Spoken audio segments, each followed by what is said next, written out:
আরে বাবা, তো পানি সবসময় উঠে, আমরা তো জানি না এরকম পানি উঠবো। ঘরের মাল সামানা কিছু বাড়ি করতে পারছি না, সব পানি চলে। আমরা কই থাকবো, কি করবো, জায়গা পাইতেছি না, জালার ভিতরে আছি। পানি আসবো না, এরকম পানি তো সবসময়, এরকম পানি আর কোনোদিন আসবো না, এই কারণে আমরা কিছু বার করি নাই। শুধু আমাদের ছেলে মেয়েদের নিয়ে যাদের খালি পরানো কাপড় চুল লইতে বাড়িয়ে গেছে আর কি।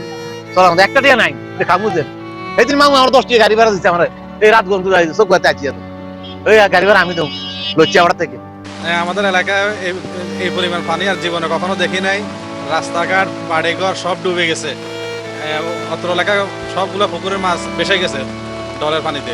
আমরা অনেক কষ্টে আছি। গত 4-5 দিনের টানা বৃষ্টির কারণে পানি আরো বাড়ছে। আবার ইন্ডিয়া থেকে নাকি কালকে রাত্রে ডুম্বুলিয়া যেটা বাদ আছে ওইটা সমস্যা অনেক, সব পানি ছেড়ে দিছে। তো এই কারণে এদিকে আরো সমস্যা হয়েছে। আর এলাকার মানুষ হেল্প করতেছে সবাই, এই যে আসবাবপত্র যা আছে সবগুলা উদ্ধার করতেছে।